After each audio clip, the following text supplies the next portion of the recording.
All right, Pete, talking about Celtic. Now, Nicolas Kuhn has just joined on a 5.5-year deal. What can fans expect from him, please? Yeah, he's an exciting player. I think he's going to be somebody that'll catch the attention at Celtic Park. A player who loves to attack, create goals, score goals himself as well. I think his XG in the Austrian Bundesliga was the highest of all the players in that league as well. So he's somebody who's on the front foot, likes to attack defenders, a very good dribbler of the ball as well. And as I said, he's created the most XG in assists in the Austrian Bundesliga. I think he's got 5 goals and 6 assists in the Austrian Bundesliga as well. So he's going to be a real player who will add to Celtic's firepower in the second half of the season. And he's got real good pedigree. He's been at Ajax, he's been at Bayern Munich as well. So he's a player who has played at a really high level as well. And I think Celtic are signing a hungry player, getting him from Rapid Vienna in a decent deal for around £3 million. So yeah, he's going to be a player that I'm sure Brandon Rodgers will be hoping will add a bit more dynamism to that Celtic front line and add goals and assists as well to them. And it could be a big signing for them for the second half of the season as they look to fend off Rangers and retain the Scottish Premiership title. If we talk about some other incomings, Pete, I mean, one of the other pieces of news that's come out of Football Insider is that Caoimhe Kelleher could be, a potential transfer target potentially at Celtic Park. He's been linked with the club. Is there any validity in this for January, or is this more like a summer move that's going to happen potentially? Yeah, I think it's more looking towards the summertime. I don't think Celtic could afford a deal for Caoimhe Kelleher right now. Obviously, he's been playing in some cup competitions for Liverpool this season as well. He played in that first leg of the Fulham Carabao Cup semi-final, and I would imagine he would play in the second leg as well.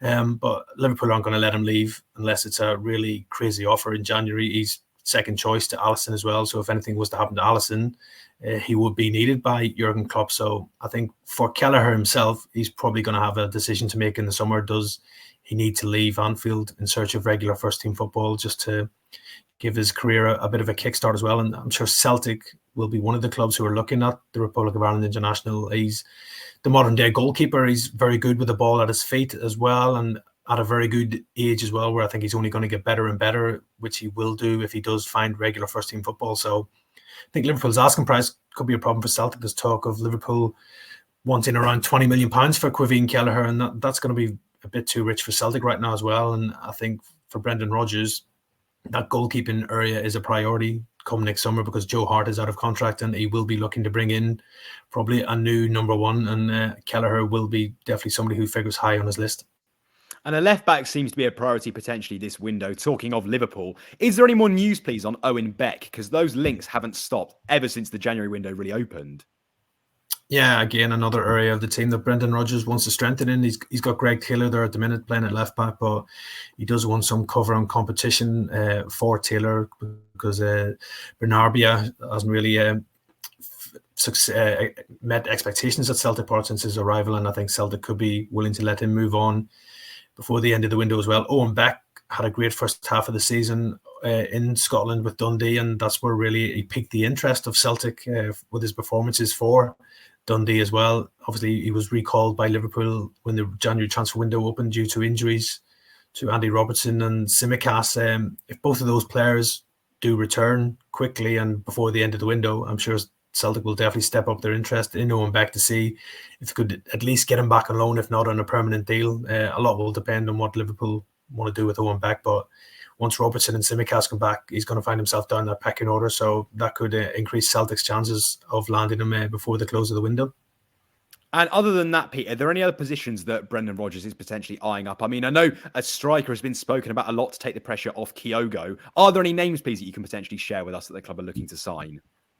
Yeah, they are looking at a new striker, but everybody's looking at a striker in January. That's the key position that every club would love to bring in the January transfer window as well. A couple of names who keep surfacing with Celtic is the Matthias Kiesgaarden from Brøndby, the Danish player who's been on Celtic's radar since last summer. A very highly rated young player who's impressing at Brøndby. But again, I think his price tag is probably going to be too rich for Celtic in this January transfer window. You're looking at £8 million plus for him, and I don't think Celtic will be willing to spend that this month as well. And also Sidney van Hooijdonk, the son of former Celtic legend Pierre van Hooijdonk, is another name that Celtic have looked at. He could be available from Bologna, so if Celtic get encouragement that Bologna would be willing to do business, he might be a more attainable target than Kiss-Garden. And if we look at some outgoings, Pete, what's the latest, please, with some of the names? I mean, one of the big talking points has been Rocco Vata. Is there any update on that? I know 2 clubs, according to Football Insider, were looking at signing him.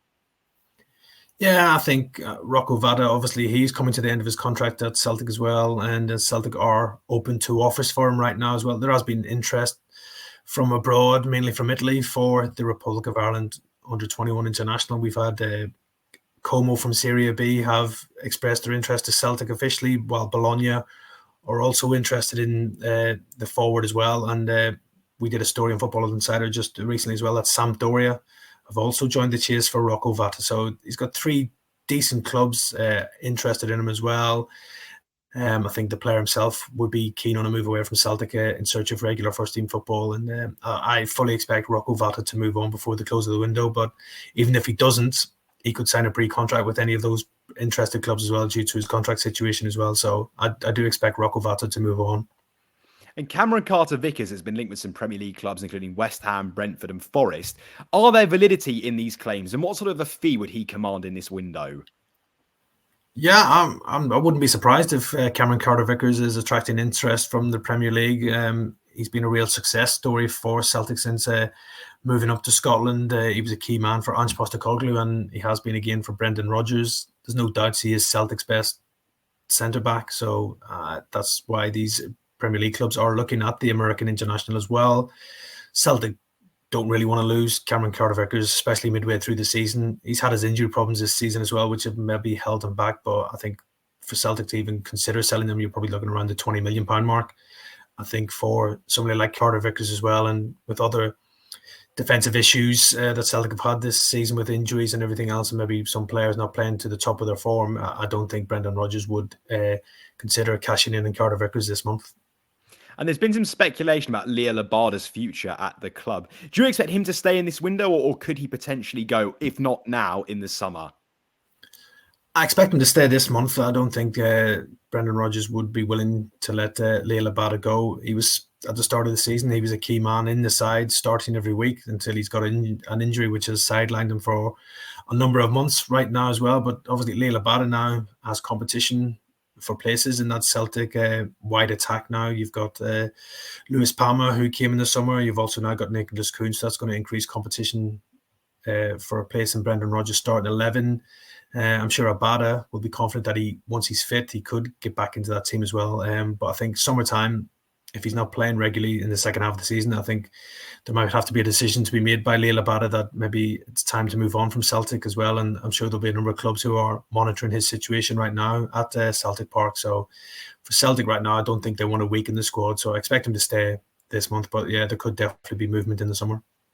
And are there any other names, Pete, that we should be aware of? I know Gustav Lagerbielke has been spoken about. You mentioned Bernard Bay in there, James McCarthy, Kobayashi, Marco Tillier. There's quite a few that could go. Are there any concrete deals potentially that are likely to happen with some of those names?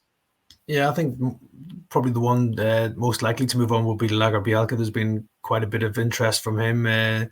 Some Italian clubs are in for him. Lecce, Verona, all looking to sign the centre-back. And I think now with Celtic getting some of those injured players back in the centre-back area, that Brendan Rodgers will be willing to let him move on as well. So he probably looks the most realistic potential exit at Celtic Park right now as well. But I'm sure in the last couple of weeks of the window, the club would be willing to let some of those other players move on. Maybe Tio could go out on loan, the Australian who's not really had a look in since his arrival at Celtic Park as well. And Celtic will be looking to balance the books by offloading some players to maybe allow Brendan Rodgers some leeway to bring in a couple of signings on top of Kuhn before the close of the window. You've just watched a segment from Football Insider's brand new podcast, The Inside Track, with me, Lewis Pearce, alongside the guests on the show.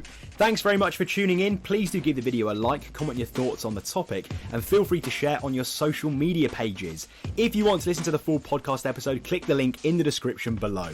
Keep your eyes peeled for plenty more content and exclusives here on The Inside Track.